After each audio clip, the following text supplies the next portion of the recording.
Ouvinte e internauta da Jovem Pan, nosso assunto tecnologia, estamos recebendo aqui nos nossos estúdios, o estúdio de vidro aqui da nossa redação, que tem câmeras inclusive, o André Miceli, especialista em sociedade digital, consultor da Jovem Pan. André, como vai? Obrigado mais uma vez pela visita e a gentileza. Tudo bem, eu que agradeço. Bom, você que está ouvindo essa entrevista, a entrevista em áudio, além do áudio também em vídeo, fica no site da Jovem Pan, nas nossas plataformas. Ô André, na nossa última conversa, a gente ficou com um gostinho de quero mais, falando sobre um ano importante para o Brasil, um ano eleitoral e a interferência direta da internet nessa eleição. Um pouco do marketing político, as campanhas estão, entre aspas, mais baratas, porque não pode usar o financiamento privado. A internet vai ser a ferramenta primordial ou ainda tem muita concorrência com a TV e com o rádio? Ainda tem concorrência para determinadas partes da população, mas a internet vai ser fundamental para um pedaço que é formador de opinião e acaba sendo uma fonte constante para que o eleitor conheça ou relembre as posições dos seus candidatos a respeito de temas que são relevantes para ele tomar a decisão. É verdade que na internet, nesse nosso mundo digital, todo mundo é um pouco marqueteiro político? De certa forma, sim, né? A gente vive um momento de extrema polarização. Então, existem grupos que defendem uma cartilha quase, um checklist de elementos sobre a vida e um outro grupo com uma visão diametralmente oposta. E o que acontece é que, em função dos algoritmos de filtro do próprio Facebook, que priorizam aquilo que você gosta de receber, o que você acaba vendo na tua timeline, falei o exemplo do Facebook, mas de uma maneira geral acontece nas redes sociais, o que você acaba vendo na sua timeline são opiniões semelhantes às suas. Então, esse processo de repetir, divulgar, falar sobre o que está acontecendo nos políticos acaba sendo muito individual, defendendo as suas posições, o que nos torna, como você bem disse, um pouco marqueteiro político. Eu vou só pedir para você traduzir o algoritmo. O que é o algoritmo? O algoritmo é uma sequência de instruções que fazem com que um computador realize uma determinada função, seja essa função qual for. Nesse caso, o algoritmo, ou seja, o conjunto de programas que montam aquela timeline, né? Quando você entra no Facebook, seja pelo celular, seja pelo site, aquilo que você vê não é a junção de tudo aquilo que foi postado pela sua rede. Ele precisa encontrar elementos para priorizar alguns daqueles conteúdos que ele entende. É um filtro. E ele filtra seguindo determinados critérios. Esse processo de filtragem é o algoritmo. E aí ele entrega para você características, posts com os elementos que você está acostumado a ver e leva em consideração as tuas reações. Então, cada like que você dá, cada carinha brava que você aparenta num post, ele usa como elemento para determinar se aquele conteúdo é bom ou não é para você. Inclusive, a gente falou bastante na nossa última conversa, né, sobre as mudanças no Facebook que vem irritando os usuários, mas eu pergunto, em relação à campanha política, a gente tem um grande debate sobre notícias falsas, alguns candidatos que podem se sentir ofendidos. Como que a internet vai se comportar? Porque não é a primeira eleição com a internet, né? Mas é uma eleição decisiva e que a gente imagina que o peso vai ser muito grande, né? E é uma eleição que, ao contrário das anteriores, tem maior volume de dados, para que os softwares de inteligência artificial possam encontrar padrões. Isso muda um pouquinho o jogo. Tem um outro elemento nesse cenário, que é a utilização de bots. Bots vêm de robots, que são programinhas que emulam o que um ser humano faria diante de um determinado cenário. Então, esses programas eles conseguem fazer postagens. E é claro que são postagens mais rudimentares, com alguma notícia ou com alguma declaração fixa, né, sem a capacidade de interação que um ser humano tem, mas isso replicado inúmeras vezes acaba encontrando pessoas que vão reverberar essa mensagem. Então, estima-se que 20% do debate político na internet seja feito por robôs, por programas, por bots. E esses robôs acabam formando opinião. Por isso, esse jogo é mais complexo nessas eleições do que foi nas últimas. Bom, a gente fala muito sobre as campanhas caras. Na internet é mais barato se fazer uma campanha? é mais barato para aquele político que consegue se comunicar bem com uma camada da sociedade, porque essa camada trata de replicar a mensagem dele, e aí é propaganda gratuita, como você bem disse, os marqueteiros políticos individuais tratam de fazer campanhas para os seus candidatos.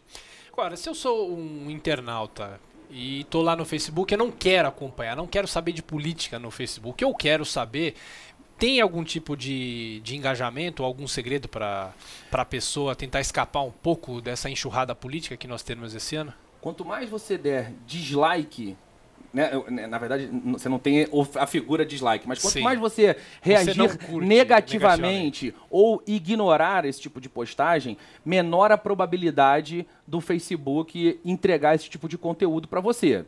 E se você tem algum amigo que realmente não para de falar sobre isso, você pode clicar no perfil dele e dizer que você quer continuar amigo dele, mas você não quer seguir as postagens, o que, né, te afasta desse tipo de conteúdo que não é importante para você. Aliás, a internet, as amizades começam, talvez de uma certa maneira rápida, né? Uma forma rápida, só que também para você acabar com uma amizade de anos na internet é fácil, né? É fácil, e nesse momento, nesses últimos 2 anos de polarização, isso aconteceu muito frequentemente, né? Pessoas que, por disputas políticas, romperam relacionamentos que são de anos, pessoas que saíram do trabalho e levaram talvez mais a sério do que deveriam uma opinião que é divergente da sua, o que é uma característica desse momento da humanidade, né? A gente está tão acostumado a receber opiniões que são parecidas com as nossas, justamente por causa desses algoritmos de filtro bolha, né, que te colocam dentro de uma redoma e te entregam tudo aquilo que você quer ver, que o debate empobreceu. Então a gente dialoga menos sobre ideias diferentes e tolera menos a diferença do que costumava tolerar. Agora, o André, você é especialista em sociedade digital, né? E a gente acompanha a relação entre as pessoas na internet e aquela história. Muita gente diz que na internet ou pelas redes sociais as pessoas têm mais coragem de falar algumas coisas, de atacar as outras pessoas, do que se eu tivesse com você aqui frente a frente. Muitas vezes você pode estar com um nome falso, um perfil do YouTube entrando naqueles chats com outros nomes. Isso realmente é verdade? A internet ligou uma chavinha que as pessoas normalmente não ligavam? É verdade.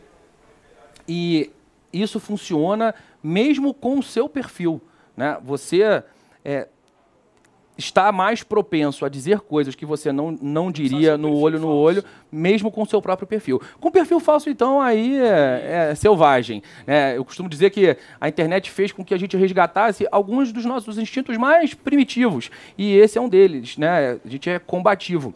A gente chegou até aqui e herdou os traços de DNA e as características daqueles que julgavam, né? Então, os nossos antepassados precisavam entender se uma determinada figura, um animal, uma pessoa era uma ameaça, se ele brigava, se ele corria, e isso nos deu um senso de julgamento que hoje em dia acaba virando preconceito. Então a gente cria conceitos preliminares antes de entender exatamente como é a pessoa, a gente faz algum julgamento que costuma ser muito rápido. A gente se aglomera em sociedade e hoje as redes sociais dão para a gente a sensação de fazer parte de uma rede ainda maior, de uma sociedade ainda maior, e a gente busca status, né? A gente busca a aceitação do nosso grupo social em tudo aquilo que a gente publica e fala na internet. Ô André, falando sobre as notícias falsas, né? Mais uma vez, a gente falou um pouco sobre isso na nossa última conversa, só que será que estão exagerando em relação ao que se espera na eleição desse ano com as notícias falsas? Ou realmente existe uma propensão maior de ter problemas com isso nesse ano de 2018? Eu acho que esse assunto vai ser sério, né?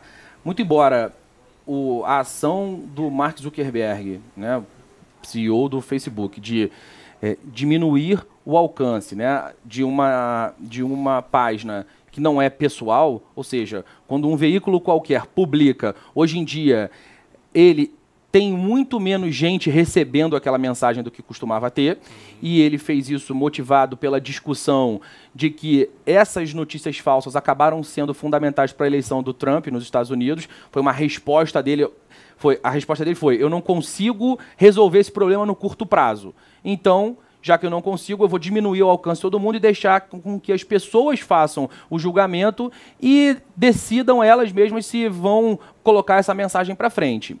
Mas, mesmo que esse alcance tenha diminuído, o fato das pessoas terem a possibilidade de passar a mensagem para frente faz com que as mensagens falsas ainda cumpram um papel importante nesse processo de manipulação. E não tem como coibir isso, né? O TSE pode até adotar algumas medidas, mas como é que você coíbe a internet? Não tem como coibir. Do ponto de vista legal, dá para fazer algumas coisas, né? Existem algumas iniciativas que, no meu entendimento, são problemáticas também, porque podem acabar caindo num processo de censura. Então, eu prefiro que as pessoas debatam, né? Eu gosto mais da ideia da sociedade debater livremente e haja, eventualmente, páginas que digam as notícias que são falsas, que as pessoas consigam recorrer a algum lugar para que elas tenham seu senso de julgamento e decidam naquilo que elas querem acreditar. Perguntando agora para o professor, esgotamos esse assunto ou falta mais alguma coisa para falar sobre eleição e marketing?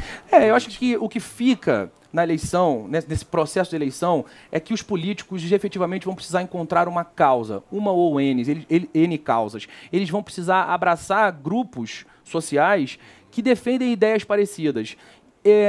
O meu entendimento é que, no longo prazo, isso torna uma política, uma sociedade mais verdadeira, porque a hipocrisia não resiste durante muito tempo em grupos que monitoram constantemente alguém. Então, esses políticos que abraçarem causas e conseguirem se comunicar com pedaços da sociedade vão ter mais sucesso nas suas campanhas digitais.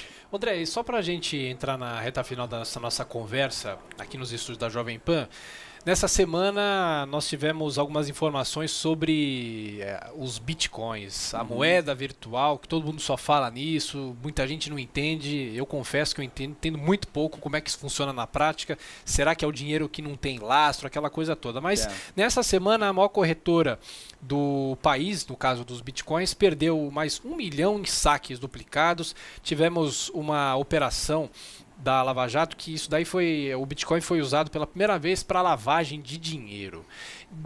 Qual é o cuidado que é preciso ter em relação a isso? É muito cedo? Pode ter uma bolha de Bitcoin? Você, como especialista nesse assunto, o que é possível esperar com essas novas informações envolvendo a moeda virtual? Bom, enfim, sem entrar nas minhas crenças sobre a possibilidade da moeda, o que aconteceu essa semana trata de alguns pontos que são importantes nesse processo de amadurecimento. Quando uma corretora, a maior corretora do país nesse segmento, diz que ela não conseguiu controlar saques sucessivos, isso é muito sério e me faz pensar como é a posição geral do ponto de vista tecnológico das demais corretoras. Você imagina que é um controle super simples. Você consegue admitir a possibilidade de fazer saques sucessivos no seu banco e ele continuar te dando dinheiro indefinidamente? Do ponto de vista de desenvolvimento de aplicações, é um controle que deveria ser trivial, e não foi. E se esse dano tivesse sido maior, a corretora está se posicionando dizendo assim, com R$1 milhão eu pago, não tem problema nenhum. Mas se não fosse 1 milhão, se fosse 10, se fossem 100, provavelmente eles não conseguiriam. E isso pode quebrar a maior corretora de criptomoedas do Brasil, de bitcoins do Brasil. Se isso quebra, mexe num processo, num elemento fundamental do mercado financeiro, que é a confiança. E aí a gente tem desdobramentos, acaba tendo desdobramentos no que diz respeito à precificação, à valorização, começa todo mundo a querer se desfazer das suas posições e a tendência é que esse valor acabe caindo. Então esse é um ponto. O ponto da Lava Jato, né, da Operação Pão Nosso, né, onde superfaturavam a distribuição de pães em presídios e o pedaço desse superfaturamento era pago em bitcoins. Isso também é bastante sério porque vai inevitavelmente reacender uma discussão que hoje acontece na Câmara dos Deputados sobre regulamentação das criptomoedas. O processo de transferência da criptomoeda, que usa uma tecnologia chamada blockchain, ele fala o seguinte: eu transferi o dinheiro para alguém, ou alguém transferiu o dinheiro para mim. Elas se chamam criptomoedas porque essa transferência é criptografada, ou seja, alguém pode ter acesso às transações, e as transações são abertas, mas ninguém sabe quem é quem. Isso significa que isso é rastreável, mas anônimo. Esse processo de anonimato é que, inevitavelmente, vai precisar ser revisto. Inevitavelmente, ele precisa ser discutido. Porque o que acontece no sistema financeiro é, eu posso pedir a quebra do sigilo bancário de alguém, é claro que não dá para todo mundo ver o que todo mundo recebe ou paga, mas eu posso pedir a quebra do sigilo bancário para que, através de um instrumento legal, eu tenha acesso a esse tipo de informação. Inevitavelmente, isso vai acontecer. André Miceli, especialista em sociedade digital, consultor aqui da Jovem Pan. Mais uma vez, obrigado pela sua visita e até a nossa próxima conversa. Eu que agradeço. Obrigado. Bom, você que nos ouviu pelo rádio, essa entrevista também está com imagem disponível no site da Jovem Pan. Até a próxima.